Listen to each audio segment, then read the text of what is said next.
Olá, alunos da terceira série do ensino médio. Vamos aí a mais uma aula de língua portuguesa. Eu sou a professora Tayana e estarei aqui com vocês hoje mediando a aula, porque, afinal de contas, o Mauro está diferente hoje. E eu estou aqui com uma convidada super especial, minha amiga querida Márcia de Aputo. Márcia Gilpato, um prazer estar aqui com você hoje. Obrigada, Thay, pelo convite. É um prazer estar com todos vocês aqui do terceiro ano do ensino médio. Espero que essa aula seja bastante proveitosa para todos vocês.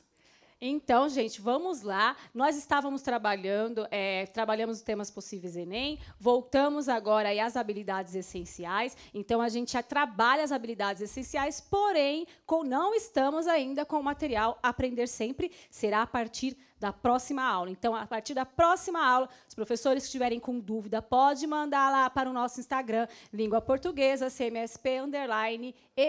Língua Portuguesa, CMSP_EM. Mandem aí as suas dúvidas para a gente trabalhar nas próximas aulas, porque eu sei que tem professor com dúvida e a gente vai trabalhar isso. Mas vamos à aula de hoje, que tem um nome bem interessante. Conhecimento é mercadoria? E aí, professora Márcia, será que conhecimento é mercadoria? Os alunos vão poder dizer, os estudantes que estão aí assistindo vão poder perceber que o objetivo da aula de hoje vai ser ouvir um podcast com a resenha de um conto maravilhoso da literatura nacional chamado Conto de Escola, do nosso expoente do realismo, Machado de Assis. Ler e apreciar o texto Conto de Escola com a sensibilização e uma fruição estética. E as habilidades de hoje aí, vamos já ver no slide, quais são, professora Márcia, que nós vamos trabalhar?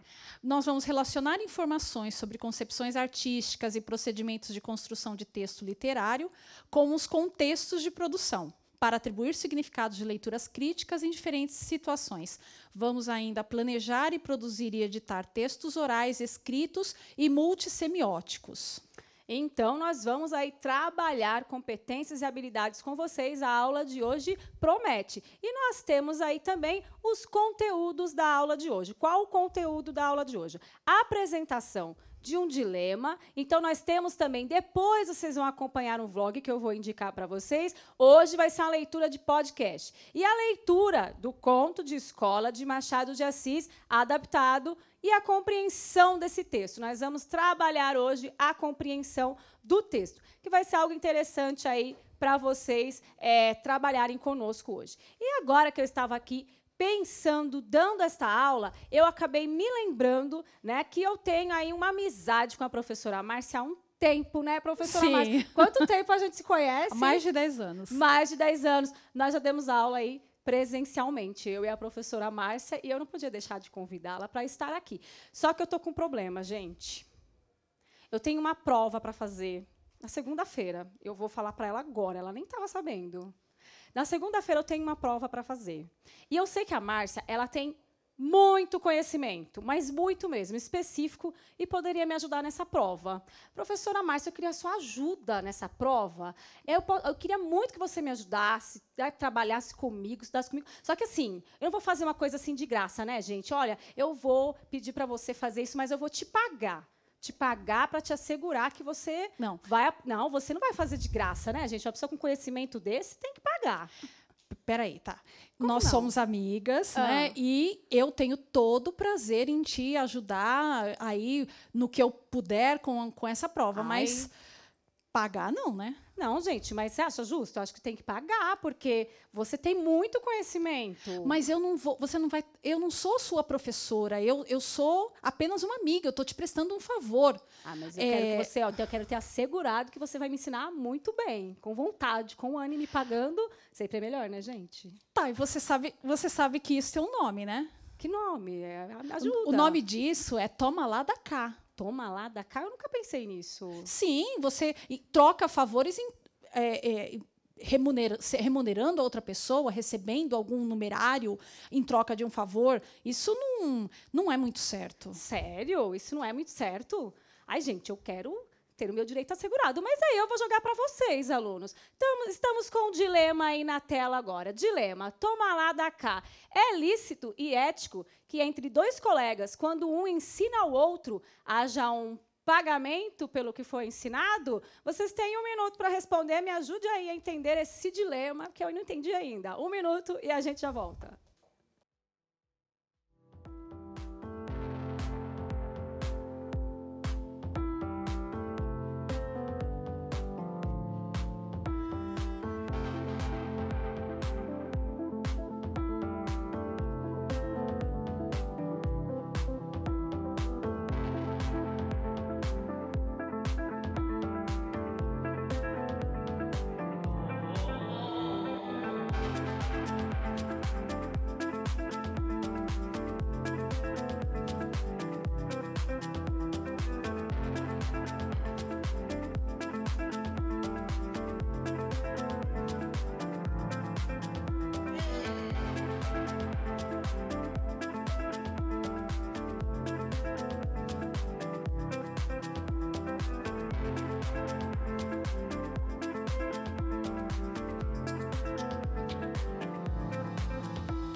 E aí está todo mundo confuso junto comigo. Tem gente falando sim, tem gente falando não. O Matheus fala, somente se os dois concordarem. Olha o que o Matheus fala. Outros falam não, não é lícito, a Jaqueline fala. E a Giovana fala, não, já estará pago se ele entender. No caso, se eu entender, já está pago. É isso, professora Adorei Márcia? a resposta da Giovana.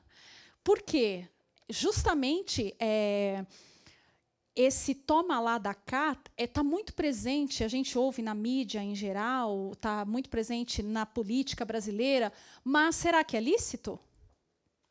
A Giovana, então, coloca que, se realmente houver a aprendizagem, isso já está pago.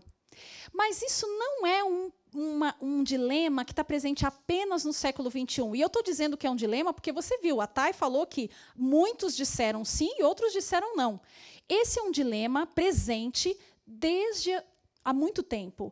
Tanto que foi tema numa obra literária, do conto de Machado de Assis, que nós vamos tratar hoje, em que esse expoente do realismo brasileiro toma esse assunto como o conflito central do conto de escola. Toda a narrativa que é feita em primeira pessoa se desenvolve em torno desse dilema que é o toma lá da cá. Então, vamos aí a mais uma pergunta para a gente entender de uma vez por todas. A pergunta é o nome da aula. Conhecimento é mercadoria? Comentem aí 1 minuto e a gente já volta.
E aí, gente, tem gente falando que sim, conhecimento é mercadoria, tem gente falando que não, e a Ludmila falou não, conhecimento é poder. Olha que frase, professora Márcia, o que você acha dessa frase, conhecimento é poder? Esse é um assunto que também é explorado nessa obra do Machado de Assis.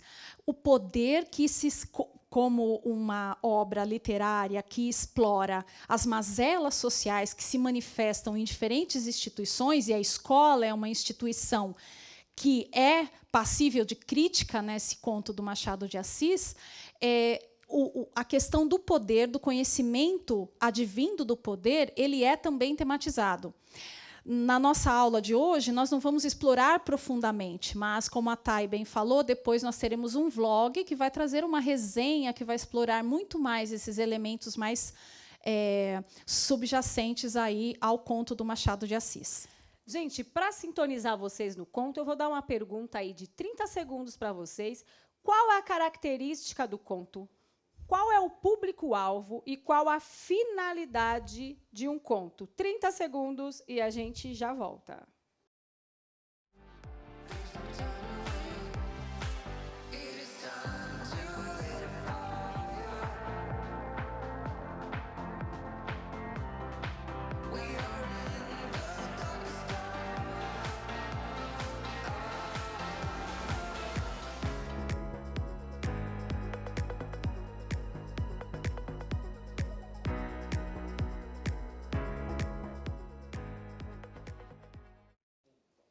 Então, vamos lá. A reflexão, uma sequência narrativa, narrar uma história que tem interesse no assunto abordado, narrativa curta em relação a romance, poucos personagens, e a finalidade é um deleite. Foi o professor Paulo. Obrigado, professor Paulo, pela sua participação e muitos mais. Mas aí agora a professora Márcia vai explicar melhor para a gente. Aí vamos, professora Márcia. Isso. Nessas nossas perguntas, nessa nossa interação, a gente está explorando muitos contextos de produção da obra literária. E o conto é um gênero da tipologia narrativa, como foi bem dito por muitos estudantes, que cria um universo de seres, né? Fantasia ou acontecimentos, verossímeis ou não. Como todos os textos de ficção, o conto apresenta um enredo, com narrador, personagens, clímax e desfecho. Alguém falou que é uma narrativa curta, e essa é uma característica. E o conto apresenta ainda descrições cuja intenção é criar as cenas na mente do leitor. Sua finalidade é entreter ou divertir, alguém falou deleite, perfeito, e quem o lê são as pessoas interessadas em literatura. Inclusive, eu tinha uma professora que dizia assim: você não precisa errar, os personagens erram por você. Então, aprenda com eles. Isso é muito interessante, né?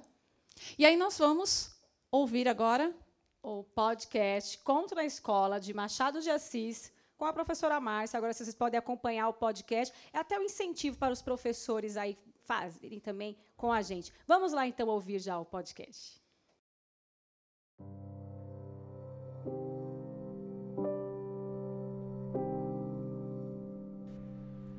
Conto de escola, Machado de Assis.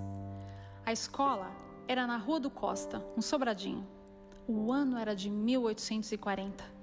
Naquele dia, uma segunda-feira do mês de maio, deixei-me estar alguns instantes na Rua da Princesa, a ver onde iria brincar amanhã. Hesitava entre o Morro de São Diogo e o Campo de Santana. Morro ou campo? Tal era o problema. De repente disse comigo que o melhor era a escola e guiei-me para a escola. Aqui vai a razão. Na semana anterior, tinha matado aula 2 vezes e, descoberto o caso, recebi o pagamento das mãos de meu pai, que me deu uma surra de vara de marmeleiro. As sovas de meu pai doíam por muito tempo. Ora, foi a lembrança do último castigo que me levou naquela manhã para o colégio. Não era um menino de virtudes. Subi a escada com cautela, para não ser ouvido do mestre, e cheguei a tempo. Ele entrou na sala 3 ou 4 minutos depois. Entrou com um andar manso de costume, com a jaqueta de brim lavada e desbotada, a calça branca. Chamava-se Policarpo e tinha perto de 50 anos ou mais.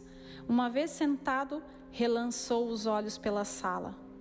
Os meninos, que se conservaram de pé durante a entrada dele, tornaram a sentar-se.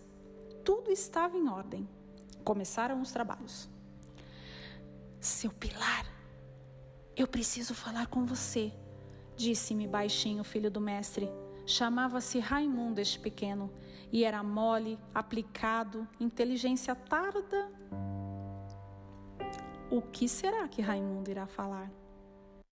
E aí, o que será que Raimundo vai falar? 30 segundos para vocês falarem para a gente e a gente já volta.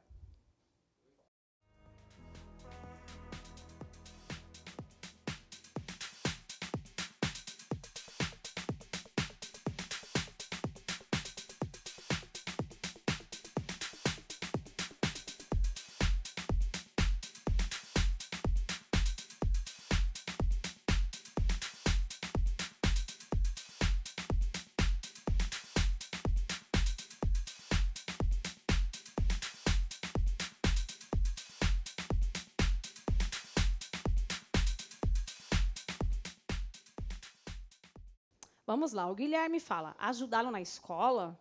Ajudar, o Leandro fala que não sabe, que ele deve fazer o trabalho, comprar um lanche. E aí vem muitos e muitos sobre algo que aconteceu na escola, o Cauã fala. E aí, o que será, hein, professora Márcia? Pois é, nós estávamos aqui falando que o conto vai explorar um dilema. Nós apresentamos um dilema inicial, né? Então, isso já é uma deixa para o que vem a seguir. Vamos continuar ouvindo o conto? Vamos. O que é que você quer? Logo, respondeu ele com voz trêmula. Começou a lição de escrita. Custa-me dizer que era dos mais adiantados da escola, mas era. Não digo também que era dos mais inteligentes, por escrúpulo fácil de entender e de excelente efeito no estilo, mas não tenho outra convicção. Naquele dia foi a mesma coisa. Tão depressa acabei, como entrei a reproduzir o nariz do mestre, dando-lhe 5 ou 6 atitudes diferentes, das quais recordo a interrogativa, a admirativa, a dubitativa e a cogitativa. Não lhes punha esses nomes, pobre estudante de primeiras letras que era, mas instintivamente dava-lhes essas expressões. Os outros foram acabando. Não tive remédio senão acabar também, entregar a escrita e voltar para o meu lugar. Com franqueza estava arrependido de ter vindo. Agora que ficava preso, ardia por andar lá fora e recapitulava o campo e o morro. Pensava nos outros meninos vadios, o Chico Telha, o Américo, o Carlos das Escadinhas, a fina flor do bairro do gênero humano. Para cúmulo de desespero, vi através das vidraças da escola, no claro azul do céu, por cima do Morro do Livramento, um papagaio de papel. Alto, largo, preso de uma corda imensa que pairava no ar, uma coisa soberba. E eu na escola, sentado, pernas unidas, com o livro de leitura e a gramática nos joelhos. Fui um bobo em vir, disse eu ao Raimundo. Não diga isso, murmurou ele. Olhei para ele, estava mais pálido. Então lembrou-me outra vez que queria perguntar-me alguma coisa e perguntei-lhe o que era. Raimundo estremeceu de novo e rápido disse-me que esperasse um pouco, era coisa particular. Por que será que Raimundo está pálido? Continuando a leitura, então, por que será que Raimundo está pálido? O que será que vai acontecer? 1 minuto para responder e a gente já volta.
E nós escolhemos a dedo aqui uma proposta. Por que ele está pálido? A Luana que falou, ele está namorando escondido e está com vergonha de contar. O que você acha disso, professora Márcia? Essa resposta é uma resposta interessante, porque todas as vezes que nós, como leitores experientes, né, nós estamos aqui, 3º ano do ensino médio, tem uma longa trajetória de leitura, nós, a todo momento em que estamos lendo, intuitivamente, nós já vamos elaborando algumas hipóteses, antecipando aquilo que pode vir no texto. E lembrando que, por se tratar de um conto, uma narrativa que apresenta um conflito, esse conflito já apareceu? Ainda não apareceu. Então, é justamente esse momento de criar esses elementos que vão nos chamando, vai borbulhando na gente, fazendo a gente elaborar hipóteses em relação ao que vem a seguir. E vamos aí ao que vem a seguir. Vamos continuar com o podcast. Seu Pilar, murmurou ele daí a alguns minutos. Que é? Você o quê? Ele deitou os olhos ao pai e depois a alguns outros meninos. Um destes, o Curvelo, olhava para ele, desconfiado. E o Raimundo, notando-me essa circunstância, pediu alguns minutos mais de espera. Confesso que começava a arder de curiosidade. Olhei para o Curvelo e vi que parecia atento. Podia ser uma simples curiosidade vaga, natural, indiscrição, mas podia ser também alguma coisa entre eles. Este Curvelo era um pouco levado do diabo, tinha 11 anos, era mais velho do que nós. Papai está olhando. Na verdade, o mestre fitava-nos. Como era mais severo para o filho, buscava-o muitas vezes com os olhos para trazê-lo mais aperreado. Mas nós também éramos finos, metemos o nariz no livro e continuamos a ler. Afinal, o mestre cansou e tomou a ler as notícias do dia. 3 ou 4 que ele lia devagar, mastigando as ideias e as paixões. O pior que ele podia ter para nós era a palmatória. E essa lá estava, pendurada no portal da janela, à direita, com seus 5 olhos do diabo. Era só levantar a mão, dependurá-la e brandi-la com força de costume, que não era pouca. Observe o trecho. O pior que ele podia ter para nós era a palmatória. E esta lá estava, dependurada do portal da janela, à direita, com os seus 5 olhos do diabo. Hoje, nas escolas, o que seria essa palmatória? E aí, hoje, nas escolas, o que seria essa palmatória? 30 segundos para responder e a gente já volta.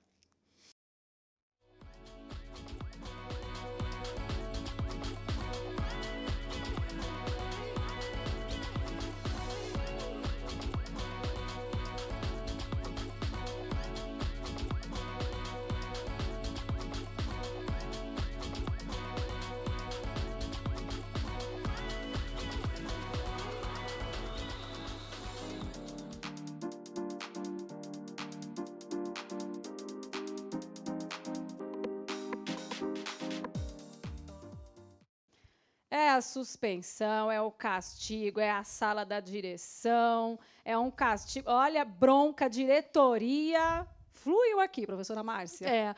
E o interessante é que é importante nós destacarmos que um dos objetivos dessa aula é justamente nós explorarmos o contexto de produção da obra. E aí, por se tratar de uma obra que foi publicada lá em 1884, no contexto do realismo brasileiro, Machado de Assis utiliza os elementos que estavam presentes naquele universo da escola do século XIX. E, como um crítico ácido dessa sociedade, e lembrando, a escola é uma instituição social, então o Machado de Assis, critica também alguns encaminhamentos que havia naquela escola do século XIX de outrora. Então, vamos continuar essa história, porque está interessante, não está? Vamos lá ouvir o podcast, então. Naquele dia, pareceu-me que lia as notícias com muito interesse. Levantava os olhos de quando em quando, mas tornava logo aos jornais e lia a valer. No fim de algum tempo, 10 ou 12 minutos, Raimundo meteu a mão no bolso das calças e olhou para mim. Sabe o que eu tenho aqui? Não. Uma pratinha que mamãe me deu. Pratinha de verdade? De verdade. Tirou-a vagarosamente e mostrou-me de longe. Era uma moeda do tempo do rei. Cuido que 12 vinténs, não me lembro, mas era uma moeda. E tal moeda que me fez pular o sangue no coração. Perguntou-me se eu a queria para mim. Respondi-lhe que estava caçoando, mas ele jurou que não. Mas então você fica sem ela? Mamãe depois me arranja outra. Ela tem muitas que vovó lhe deixou numa caixinha. Algumas são de ouro. Você quer esta? Minha resposta foi estender-lhe a mão disfarçadamente, depois de olhar para a mesa do mestre. Raimundo recuou a mão dele e deu à boca um gesto amarelo, que queria sorrir. Em seguida, propôs-me um negócio, uma troca de serviços. Ele me daria a moeda e eu lhe explicaria um ponto da lição de sintaxe. Não conseguira reter nada do livro e estava com medo do pai. E concluí a proposta esfregando a pratinha nos joelhos. Tive uma sensação esquisita. Não é que eu possuísse da virtude uma ideia antes própria de homem. Não é também que fosse difícil em empregar uma ou outra mentira de criança. Sabíamos ambos enganar ao mestre. A novidade estava nos termos da proposta, na troca de lição por dinheiro. Compra franca, positiva, toma lá, dá cá. Tal foi a causa da sensação. Fiquei a olhar para ele, à toa, sem poder dizer nada. Compreende-se que o ponto da lição era difícil e que o Raimundo, não o tendo aprendido, recorria a um meio que lhe pareceu útil para escapar ao castigo do pai. Se ele tivesse me pedido um favor, eu faria do mesmo modo, como de outras vezes. Mas parece que era a lembrança das outras vezes, o medo de achar a minha vontade frouxa ou cansada e não aprender como queria, e pode ser mesmo que alguma ocasião lhe tivesse ensinado mal. Parece que tal foi a causa da proposta. O pobre diabo contava com o favor, mas queria assegurar-lhe a eficácia. E daí recorreu à moeda que a mãe lhe dera e que ele guardava como relíquia ou brinquedo. Realmente era bonita, fina, branca, muito branca, e para mim que só trazia cobre no bolso quando trazia alguma coisa, um cobre feio, não queria recebê-la nos moldes do acordo e custava-me recusá-la. Olhei para o mestre, que continuava a ler com tal interesse. Tome, tome! Relancei os olhos pela sala e dei com os de curvelo em nós. Disse ao Raimundo que esperasse. Pareceu-me que o outro nos observava, então dissimulei. Mas daí a pouco deitei-lhe outra vez o olho e, tanto se alude à vontade, não lhe vi mais nada, então cobrei ânimo. De cá! Raimundo deu-me a pratinha, sorrateiramente. Eu metia no bolso das calças com um alvoroço que não posso definir. Cá estava ela comigo, pegadinha à perna. Restava prestar o serviço, ensinar a lição, e não me demorei em fazê-lo, nem o fiz mal, ao menos conscientemente. Passava-lhe a explicação em retalho de papel que ele recebeu com cautela e cheio de atenção. Sentia-se que despendia um esforço 5 ou 6 vezes maior para aprender um nada, mas contanto que ele escapasse ao castigo, tudo iria bem. De repente, olhei para o curvelo e estremeci. Tinha os olhos em nós, com um riso que me pareceu mau. Disfarcei. Mas daí a pouco, voltando-me outra vez para ele, achei-o do mesmo modo, com o mesmo ar, acrescendo que entrava a remexer-se no banco, impaciente. Sorri para ele e ele não sorriu, ao contrário, franziu a testa, o que lhe deu um aspecto ameaçador. O coração bateu-me muito.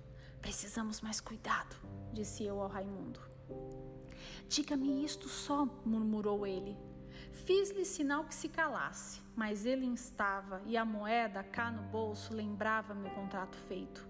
Ensinei-lhe o que era, disfarçando muito. Depois tornei a olhar para o curvelo, que me pareceu ainda mais inquieto, e o riso dantes mal estava agora pior. Não é preciso dizer que também eu ficara em brasas, ansioso que a aula acabasse. Mas nem o relógio andava como das outras vezes, nem o mestre fazia caso da escola. Este lia os jornais, artigo por artigo, pontuando-os com exclamações, com gestos de ombros, com 1 ou 2 pancadinhas na mesa. E lá fora, no céu azul, por cima do morro, o mesmo eterno papagaio, guinando a um lado e outro, como se me achasse a ir ter com ele. Imaginei-me ali, com os livros e a pedra embaixo da mangueira e a pratinha no bolso das calças, que eu não daria a ninguém, nem que me encerrassem. Guardá-la-ia em casa, dizendo à mamãe que a tinha achado na rua. Ô seu Pilar! Bradou o mestre com voz de trovão. Estremeci como se acordasse de um sonho e levantei-me às pressas. Dei com o mestre, olhando para mim, cara fechada, jornais dispersos, e ao pé da mesa, em pé, o curvelo. Pareceu-me adivinhar tudo. Vem cá! Bradou o mestre. Fui e parei diante dele. Ele enterrou-me pela consciência dentro um par de olhos pontudos. Depois chamou o filho. Toda a escola tinha parado. Ninguém mais lia, ninguém fazia um só movimento. Eu, conquanto não tirasse os olhos do mestre, Sentia no ar a curiosidade e o pavor de todos. Então o senhor recebe dinheiro para ensinar as lições aos outros? Dê cá a moeda que este seu colega lhe deu. Não obedeci logo, mas não pude negar nada. Continuei a tremer muito. Policarpo bradou de novo que lhe desse a moeda e eu não resisti mais. Meti a mão no bolso, vagarosamente, e entreguei. Ele examinou-a de um lado a outro lado, bufando de raiva. Depois estendeu o braço e atirou-a à rua. E então disse-nos uma porção de coisas duras, que tanto o filho como eu acabávamos de praticar uma ação feia, indigna, baixa, uma vilania, e para emenda e exemplo íamos ser castigados. Aqui pegou da palmatória. Perdão, seu mestre, solucei eu. Não há perdão. Dê cá a mão, dê cá, vamos, sem vergonha, dê cá a mão. Mas, seu mestre, olhe que é pior. Estendi-lhe a mão direita, depois a esquerda, e fui recebendo os bolos um por cima dos outros, até completar 12, que me deixaram as palmas vermelhas e inchadas. Chegou a vez do filho, e foi a mesma coisa. Não lhe poupou nada. 2, 4, 8, 12 bolos. Acabou. Pregou-nos outro sermão. Chamou-nos sem vergonhas, desaforados, e jurou que se repetíssemos o negócio, apanharíamos tal castigo que nos havia de lembrar para todo sempre. E exclamava: porcalhões, tratantes, faltos de brio. Eu, por mim, tinha a cara no chão. Não ousava fitar ninguém. Sentia todos os olhos em nós. Recolhi-me ao banco, soluçando, fustigado pelos impropérios do mestre. Na sala arquejava o terror. Posso dizer que naquele dia ninguém faria igual negócio. Creio que o próprio Curvelo enfriara de medo. Não olhei logo para ele. Cá dentro de mim jurava quebrar-lhe a cara na rua logo que saíssemos, tão certo como 3 e 2 serem 5. Daí algum tempo olhei para ele. Ele também olhava para mim, mas desviou a cara e penso que empalideceu. Compôs-se e entrou a ler em voz alta. Estava com medo. Começou a variar de atitude, agitando-se à toa, coçando os joelhos, o nariz. Pode ser até que se arrependesse de nos ter denunciado. E, na verdade, por que denunciar-nos? Em que é que lhe tirávamos alguma coisa? Tu me pagas tão duro como osso, dizia eu comigo. Veio a hora de sair e saímos. Ele foi adiante, apressado. E eu não queria brigar ali mesmo, na Rua do Costa, perto do colégio. Havia de ser na Rua Larga, São Joaquim. Quando, porém, cheguei à esquina, já não o vi. Provavelmente escondera-se em algum corredor ou loja. Entrei numa botica, espiei em outras casas, perguntei por ele a algumas pessoas, ninguém me deu notícia. De tarde faltou à escola. Em casa não contei nada, é claro, mas para explicar as mãos inchadas, meti a minha mãe. Disse-lhe que não tinha sabido a lição. Dormi esta noite mandando ao diabo os 2 meninos, tanto da denúncia como da moeda. E sonhei com a moeda. Sonhei que ao tornar à escola no dia seguinte, dera com ela na rua e a apanhara sem medo nem escrúpulos. De manhã acordei cedo. A ideia de ir procurar a moeda fez-me vestir depressa. O dia estava esplêndido, um dia de maio, sol magnífico, ar brando, sem contar as calças novas que mamãe me dera. Por sinal, eram amarelas. Tudo isso e a pratinha. Saí de casa como se fosse chegar ao trono de Jerusalém. Piquei o passo para que ninguém chegasse antes de mim à escola. Na rua encontrei uma companhia do batalhão de fuzileiros, tambor à frente, rufando. Não podia ouvir isto quieto. Os soldados vinham batendo o pé rápido, igual, direita, esquerda, ao som do rufo. Vinham, passaram por mim e foram andando. Eu senti um comichão nos pés e tive ímpeto de ir atrás deles. Já lhes disse, o dia estava lindo e o tambor. Olhei para um lado e outro lado, afinal não sei como foi. Entrei a marchar também ao som do rufo, creio que cantarolando alguma coisa. Não fui à escola, acompanhei os fuzileiros. Depois acabei a manhã na Praia da Gamboa. Voltei para casa com as calças enxovalhadas, sem pratinha no bolso nem ressentimento na alma. E contudo, a pratinha era bonita. E foram eles, Raimundo e Curvelo, que me deram o primeiro conhecimento. Um da corrupção, outro da delação.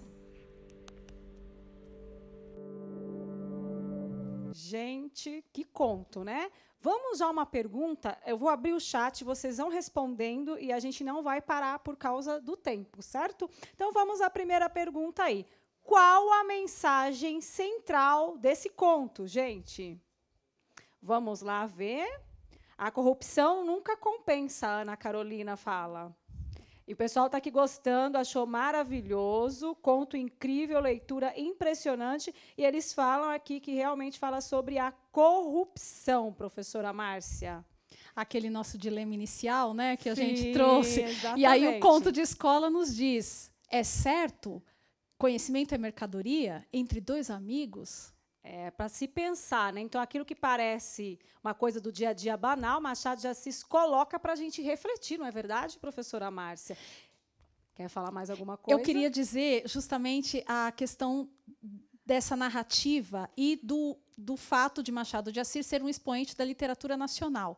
E aí muitos o conhecem pelos seus romances, mas os contos são de tal densidade e de tal sabedoria que vale a pena. Retomando lá a fala da professora, né? Os personagens, eles nos ensinam, as histórias também. Então, vale muito a pena, justamente por essa riqueza literária, né? E só para continuar aqui com vocês, eu também não vou parar, só vou jogar para vocês. Vocês indicariam aí essa leitura? Falem para mim se vocês gostaram, se não gostaram. Amei!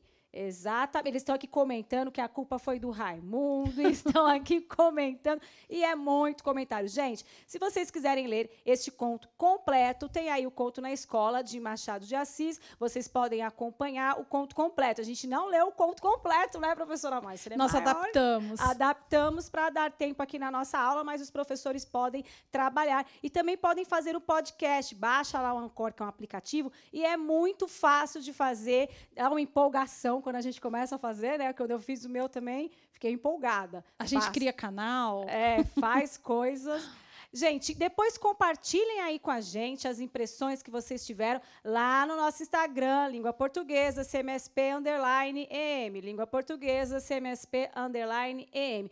E esse conto, ele não vai parar por aqui, porque a professora Márcia, ela vai gravar, ou já gravou, né? Já gravei. Já gravou um vlog pra gente, e eu vou disponibilizar para vocês lá no nosso Instagram, porque não daria tempo aqui na aula, para a gente trabalhar também essa oralidade, a escutativa, trabalhar também a questão da câmera. A gente precisa, eu já falei isso na outra aula, né? A gente precisa colocar os nossos alunos, nossos professores aí para interagir nessa nova realidade, né, professora? A gente, vocês, estudantes, né, têm um hábito de consumir muito conteúdo no YouTube, que está muito focado em discussões de toda a ordem, né? Eu vejo isso com os próprios estudantes, também com meu filho, e aí fica o convite para vocês.